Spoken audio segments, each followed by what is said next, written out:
कहानी की शुरुआत में फाल्कन ग्रुप का एक योद्धा ग्रेगरी एक चट्टान पर चैम्बर के नीचे मालकिन नाम की चुड़ैल को कैद कर रहा था। असल में ग्रेगरी का काम सुपरनेचुरल शक्तियों से लोगों की रक्षा करना था। चुड़ैल को कैद करके ग्रेगरी वापस अपने रास्ते लौट जाता है और यूं ही कई सौ साल बीत जाते हैं। लेकिन फिर ब्लड मून की रात आती है जब चांद पूरी तरह से लाल होता है और चुड़ैल की शक्तियां कई गुना बढ़ जाती हैं, इसलिए वह चैम्बर से आजाद हो जाती है। इसके बाद हमें एक छोटा सा गांव दिखाया जाता है जहां बैल बजाने का मतलब था कि किसी को मदद की सख्त जरूरत होती है। यहीं हम एक बूढ़े आदमी को देखते हैं जो कोई और नहीं बल्कि ग्रेगरी ही था। ग्रेगरी का एक असिस्टेंट जिसका नाम विलियम था और वह ग्रेगरी को अपने साथ ले जाने आया था क्योंकि गांव में किसी को उसकी सख्त जरूरत थी। इतने में यहाँ उस राज्य के सैनिक भी पहुंच जाते हैं जो ग्रेगरी को बूढ़ा समझकर उसका मजाक उड़ाने लगते हैं। लेकिन ग्रेगरी भी इनकी जमकर धुलाई करता है और फिर जाने के लिए मान जाता है। जाने से पहले वह अपनी ब्लैक मैजिक की सामग्री लेता है और फिर एक पुराने चर्च में पहुंचता है जहां हम एक छोटी सी बच्ची को देखते हैं। ये बच्ची असल में एक विच की कैद में थी जो कोई और नहीं बल्कि मालकिन चुड़ैल ही थी और ग्रेगरी भी उस बच्ची को देखते ही समझ गया था कि मालकिन चुड़ैल आजाद हो चुकी है। इसलिए वो तुरंत अपनी शक्तियों को बच्ची के ऊपर आजमाता है और मदर मालकिन की आत्मा उसका शरीर छोड़ देती है। लेकिन बाहर आते ही वो ग्रेगरी को धमकाती है और अपने ड्रैगन वाले रूप में आकर भागने की कोशिश करती है। लेकिन सिल्वर उसकी कमजोरी थी, इसलिए विलियम और ग्रेगरी सिल्वर की जंजीर से उसे एक बार फिर कैद कर लेते हैं। लेकिन इस बार पिंजरे के अंदर जाने से पहले ही मदर मालकिन ने विलियम को पकड़ लिया था। यानी अब विलियम भी उसके साथ पिंजरे के अंदर था। उसे मारकर वह विलियम की उम्र से थोड़ी और शक्तिशाली हो जाती है। ग्रेगरी जानता था कि मदर मालकिन पूरी दुनिया के लिए खतरा है, इसीलिए वह चुड़ैल समेत पूरे पिंजरे को आग के हवाले कर देता है। लेकिन वह इस बात से बेखबर था कि इतने साल कैद में रहने के कारण मदर मालकिन अब पहले से कई गुना ज्यादा शक्तिशाली हो चुकी है। इसलिए वो पिंजरे को तोड़कर एक बार फिर से फरार हो जाती है। इसके बाद हमें पास के ही गांव में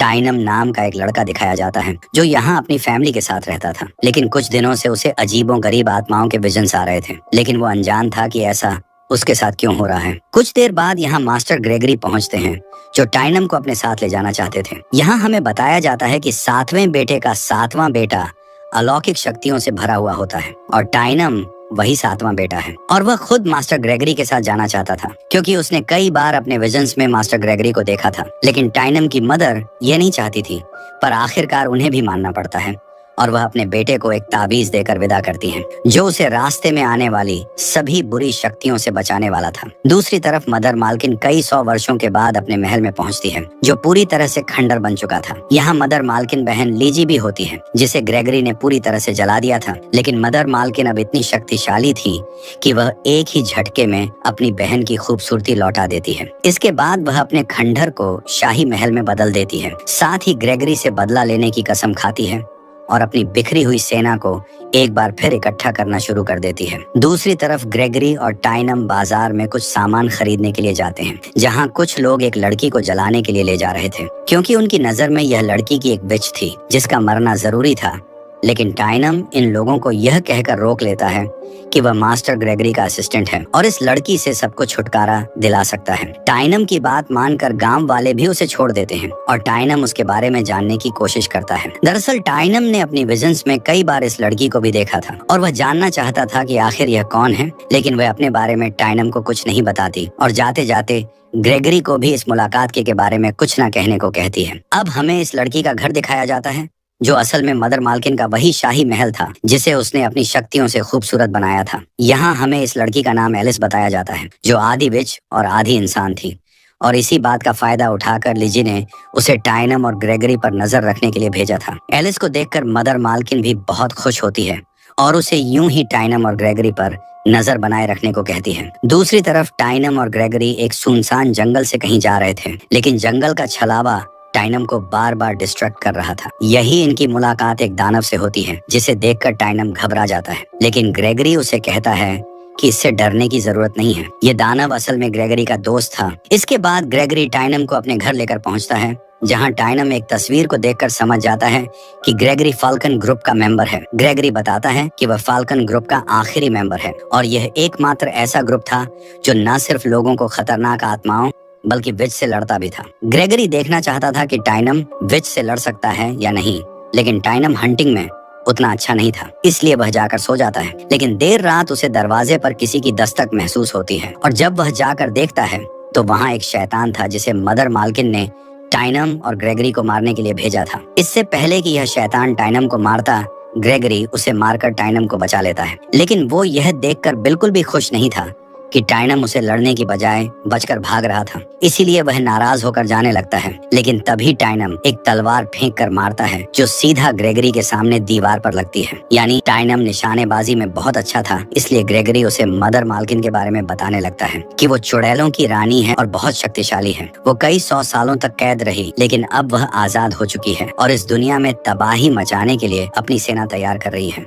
जिसमें कई शक्तिशाली शैतान भी शामिल हैं जिनका हमें मुकाबला करना है। रात को जब सो रहे थे तब एक बार फिर टाइनम को किसी की आहट महसूस होती है, लेकिन इस बार कोई शैतान नहीं बल्कि एलिस थी जो टाइनम से ग्रेगरी और उसके सीक्रेट प्लान्स उगलवाने आई थी। टाइनम इन सब से अनजान था, इसलिए वो एलिस के सामने सब कुछ बता देता है कि कल ग्रेगरी और टाइनम मदर मालकिन के महल पर हमला करने वाले हैं। एलिस जो कहीं ना कहीं टाइनम से अट्रैक्ट हो रही थी, उसे इस सब से दूर रहने के लिए कहती है, लेकिन टाइनम ग्रेगरी के साथ अगले ही दिन मालकिन के महल के लिए रवाना हो जाता है। पर बीच रास्ते में कुछ सैनिक इनका रास्ता रोककर इन्हें कहते हैं कि राजा को ग्रेगरी की मदद की जरूरत है, क्योंकि उन्होंने एक बड़े मॉन्स्टर को पकड़ था जिसे फिलहाल एक पिंजरे में बंद करके रखा गया है। ग्रेगरी भी राजा के पास जाने के लिए मान जाता है और वहाँ पहुँचते ही उसे एक बड़े से पिंजरे में मॉन्स्टर दिखता है जो बिल्कुल भालू के जैसा था और अब तक कई सैनिकों को मार चुका था। ग्रेगरी यहाँ पहुँचते ही चांदी की राख इस मॉन्स्टर के ऊपर डालता है, जिससे वह अपने असली रूप में आ जाता है। इस मॉन्स्टर का नाम योर्क था और राजा ने उसे मारने के आदेश दिए थे,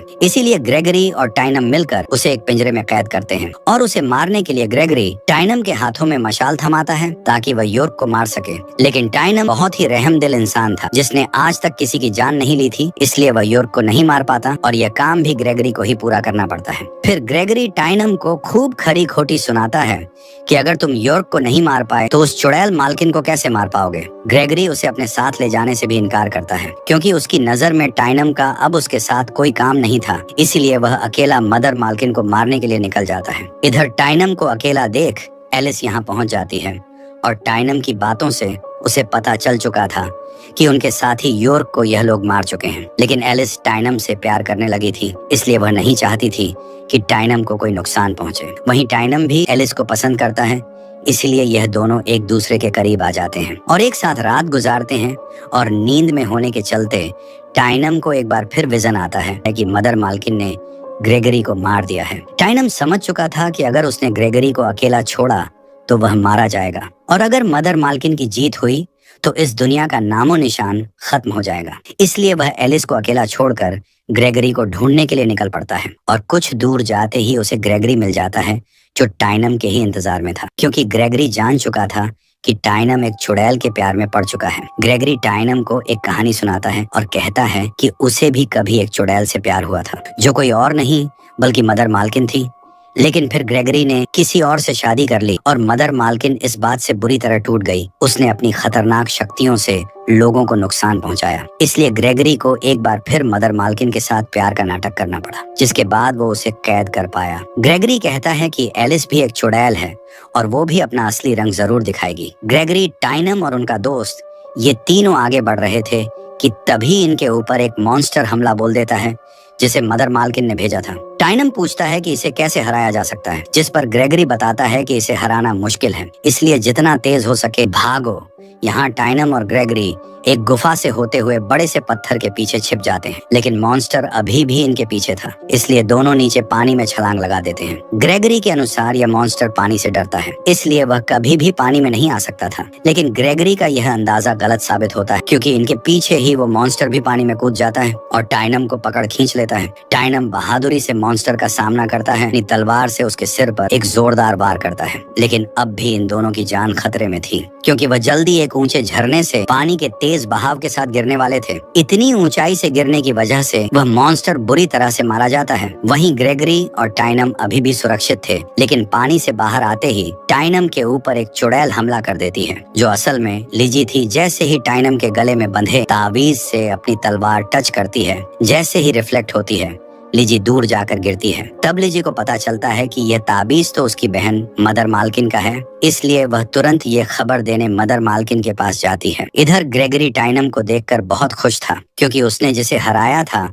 वो मदर मालकिन की बहन थी। फिर टाइनम ग्रेगरी से इस ताबीज के बारे में पूछता है, जिस पर ग्रेगरी बताता है कि यह ताबीज मदर मालकिन का है, लेकिन कई साल पहले किसी दूसरी चुड़ैल ने इसे चुरा लिया था। तभी उसकी शक्तियाँ कम होती चली गईं और ग्रेगरी उसे कैद करने में कामयाब हुआ। टाइनम को यह ताबीज उसकी मदर ने दिया था, इसीलिए उसे समझते हुए देर नहीं लगती कि उसकी माँ भी एक चुड़ैल है। दूसरी तरफ एलिस जब महल पहुँचती है तब मदर मालकिन उसके सामने एक डील रखती है, क्योंकि वह जान चुकी थी कि उसका ताबीज टाइनम के पास है। मदर मालकिन कहती है कि अगर तुम टाइनम के गले से ताबीज लाकर मुझे देती हो तो मैं उसकी जान बख्श दूंगी। एलिस किसी भी कीमत पर टाइनम की जान बचाना चाहती थी और ताबीज लेने के लिए निकल पड़ती है। एलिस के जाते ही मदर मालकिन अपनी सेना के साथ असली रूप में एक शहर पर हमला करने के लिए निकलती है, जहां टाइनम की फैमिली भी रहा करती थी। सभी चुड़ैल और मॉन्स्टर के हमलों से बचकर भाग रहे थे, लेकिन टाइनम की माँ नहीं चाहती कि लोग मरे, इसलिए वो मदर मालकिन के मॉन्स्टर को मारने लगती है। पर जल्द ही मदर मालकिन तक ये खबर पहुंच जाती है कि यहाँ एक चुड़ैल ऐसी भी है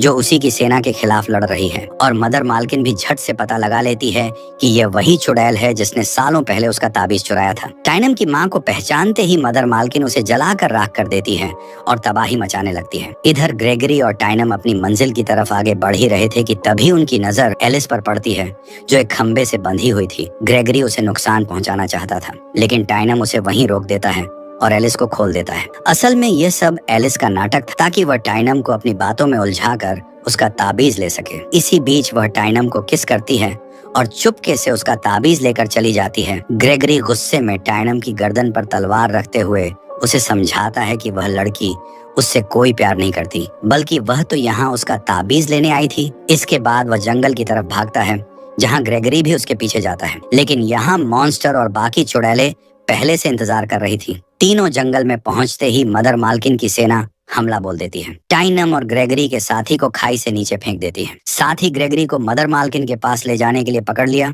ग्रेगरी को लगता है कि टाइनम और उसका साथी मारा गया है। टाइनम जो बेहोश था उसे एक बार फिर विजन आता है, और इस बार विजन में उसकी माँ थी। वो बताती है कि वह अब इस दुनिया से जा चुकी है और वह खुद एक चुड़ैल थी, लेकिन दुनिया में मौजूद हर चुड़ैल बुरी नहीं होती है, और आखिर में टाइनम के फादर से शादी करके अपना घर बसा लिया। इस हिसाब से टाइनम एक बहुत ही बहादुर योद्धा है, जिसके पास मदर मालकिन को हराने के लिए शक्तियां हैं। दूसरी तरफ ग्रेगरी को देखते हैं, जिसे कैद कर मदर मालकिन के सामने पेश किया जाता है। आज असल में मून की रात थी, यानी मदर मालकिन आज ही के दिन और ज्यादा पावरफुल होने वाली थी, और उसके पास अपना वो ताबीज भी था जिसकी शक्तियों से वो जब चाहे इस दुनिया को खत्म कर सकती थी। वहीं एलिस को एक सैनिक से पता चलता है कि मदर मालकिन ने टाइनम को मरवा दिया है, जिससे एलिस मदर मालकिन पर बहुत गुस्सा होती है, क्योंकि उसने अपना वादा तोड़ा था। इधर मदर मालकिन मून के लाल होते ही अपने रिचुअल्स को शुरू करती है, और जैसे जैसे चांद की रोशनी ताबीज पर पड़ती है वो ग्रेगरी को अपनी ओर अट्रैक्ट करना शुरू कर देती है। लेकिन इससे पहले कि रिचुअल पूरा होता, एलिस मदर मालकिन के गले से वो ताबीज निकाल लेती है और ग्रेगरी मालकिन के मैजिक से आजाद हो जाता है। ये देख मदर मालकिन गुस्से से आग बबूला हो जाती है और अपने मॉन्स्टर रूप में आकर एलिस को पकड़ने के लिए उसका पीछा करती है। लेकिन लिजी एसिल की माँ थी, वो नहीं चाहती थी कि मदर मालकिन उसे कोई नुकसान पहुंचाए, इसलिए वह भी अपने असली रूप में आकर मदर मालकिन का सामना करने लगती है। इस तरह दोनों आसमान में ही फाइट करते हैं। इधर मदर मालकिन का एक योद्धा ग्रेगरी से बदला लेने के लिए आगे बढ़ता है, लेकिन ग्रेगरी उसे एक इंसान के रूप में लड़ने की चुनौती देता है। दूसरी तरफ टाइनम और ग्रेगरी का दोस्त भी यहाँ पहुँच जाते हैं। टाइनम को यहाँ पहुँचते ही अपना ताबीज मिल जाता है, जिसे पहनकर वह मदर मालकिन की सेना का सामना करता है और दोनों मिलकर मदर मालकिन के सैनिकों को ढेर करने लगते हैं। वहीं ग्रेगरी और राडू के बीच भी लड़ाई चल रही थी और अब एलिस भी युद्ध में कूद चुकी थी। मदर मालकिन एलिस को मारने की कोशिश करती है, लेकिन लिजी उसे अपने साथ उलझा लेती है। लेकिन अपनी बहन की गद्दारी से मदर मालकिन को बहुत गुस्सा आता है और आसमान में ही दोनों बहनों के बीच लड़ाई छिड़ जाती है। नीचे ग्रेगरी ने राडू के ही हथियार से उसे मार दिया था। वहीं एलिस एक बार फिर खतरे में आती है, लेकिन टाइनम उसे बचा लेता है। इधर दोनों तेज रफ्तार के साथ नीचे गिर पड़ती हैं, जहां लीजी मदर मालकिन से विनती करती है कि वह एलिस को कुछ ना करे, क्योंकि उसकी जिंदगी में एलिस ही सब कुछ है। वो एलिस की आंखों के सामने लिजी को मार डालती है, लेकिन अब उसकी पूरी सेना खत्म हो चुकी थी और उसका ताबीज भी टाइनम के पास था, इसलिए मदर मालकिन का जीतना नामुमकिन था और वह अपने आखिरी समय में ग्रेगरी के साथ बिताए खुशनुमा पलों को याद करने लगती है। लेकिन वह आज भी ग्रेगरी के धोखे को भूल नहीं पाई थी, इसलिए ग्रेगरी के नजदीक आते ही वह उसे पकड़ लेती है। पर तभी टाइनम अपनी तलवार से मदर मालकिन को मार देता है और उसके पूरे राज्य को आग के हवाले कर देता है। ग्रेगरी टाइनम की बहादुरी से बहुत खुश था। यहाँ एलिस भी टाइम से मिलने आती है, लेकिन वह जानती थी कि टाइम का जन्म ग्रेगरी की तरह दुनिया की रक्षा करने के लिए हुआ है, इसलिए टाइनम को जाने देती है। लेकिन जब टाइनम ग्रेगरी और उसके दोस्त के साथ चलने को कहता है, तब ग्रेगरी उसे बताता है कि अब तुम भी एक योद्धा हो और यही रहकर अपने राज्य और लोगों की रक्षा अकेले ही कर सकते हो। इस तरह ग्रेगरी अपने दोस्त के साथ निकल जाता है और टाइनम और एलिस एक हो जाते हैं और इसी के साथ ये मूवी यहीं खत्म हो जाती है।